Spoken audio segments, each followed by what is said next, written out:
Hello everyone, hope you are well and doing great with my channel TIR Education. Friends, আশা করি তোমরা বাসায় ইংরেজি স্ট্রাকচারগুলো ভালোভাবে প্র্যাকটিস করছো। ডিয়ার ফ্রেন্ডস, আজকে আমরা শিখতে চলেছি দুইটি অ্যাডভান্সড ইংলিশ সেন্টেন্স স্ট্রাকচার, যার প্রথমে রয়েছে স্ট্রাকচার 1। ডিয়ার ফ্রেন্ডস, এমন ধরনের কথাগুলো আমাদের প্রায়ই বলতে হয়, যেমন গল্পটি পড়ে আমার মন ভরে গেছে, তোমার সাথে কথা বলে মন ভরে গেছে, তোমার গান শুনে তাদের মন ভরে গেছে। এই ধরনের বাক্যগুলো বলতে হলে আমাদের স্ট্রাকচারটি হবে সাবজেক্ট প্লাস হ্যাভ অথবা has plus goat enough of plus ভার্বের সঙ্গে আইএনজি প্লাস আদার ওয়ার্ড। এখানে সাবজেক্ট যদি থার্ড পারসন সিঙ্গুলার নাম্বার হয় তবে হ্যাজ বসবে আর বাকি সব ক্ষেত্রে হ্যাভ বসবে। তো চলো কিছু এক্সাম্পল দেখে নেই। গল্পটি পড়ে আমার মন ভরে গেছে। I have got enough of reading the story. I have got enough of reading the story. তোমার সাথে কথা বলে মন ভরে গেছে। I have got enough of talking with you. I have got enough of talking with you. তোমার গান শুনে তাদের মন ভরে গেছে।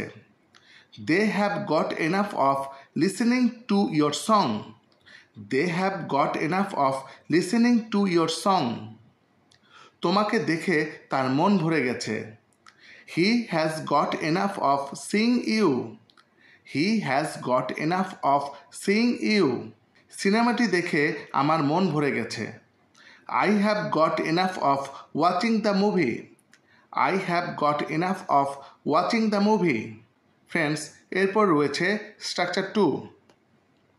এই ধরনের কথাগুলো আমরা প্রায় বলে থাকি, যেমন আমরা সেখানে যাওয়ার চেষ্টা করছিলাম, রহিম মাছ ধরার চেষ্টা করছিল, তারা পুকুরে সাঁতার কাটার চেষ্টা করছিল। এই ধরনের বাক্যগুলো বলতে হলে আমাদের স্ট্রাকচারটি হবে সাবজেক্ট প্লাস ওয়াজ অথবা were plus trying to plus ভার্বের present form plus other word.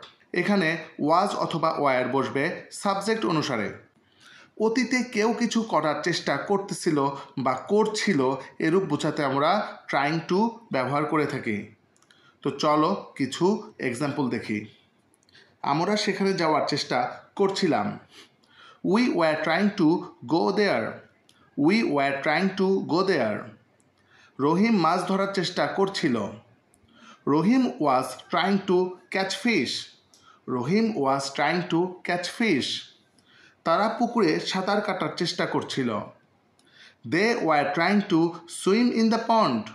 They were trying to swim in the pond. আমি সমস্যাটি সমাধান করার চেষ্টা করছিলাম। I was trying to solve the problem. I was trying to solve the problem. সে অঙ্কটি করার চেষ্টা করছিল। He was trying to do the sum. He was trying to do the sum. Dear friends, now it's your time. এখন এই দুইটি structure হতে তোমাদের প্র্যাকটিসের জন্য দুইটি সেন্টেন্স দেওয়া হলো। খেলাটি দেখে আমার মন ভরে গেছে। আমরা ইংরেজি শেখার চেষ্টা করছিলাম। এই দুটি বাক্যের ইংরেজি কী হবে তা তোমরা কমেন্ট করে জানাবে। ভিডিওটি যদি তোমাদের ভালো লেগে থাকে একটি লাইক করবে এবং এমন আরও ভিডিও পেতে তোমরা চ্যানেলটি সাবস্ক্রাইব করে নেবে। সবাই ভালো থেকো। Good bye.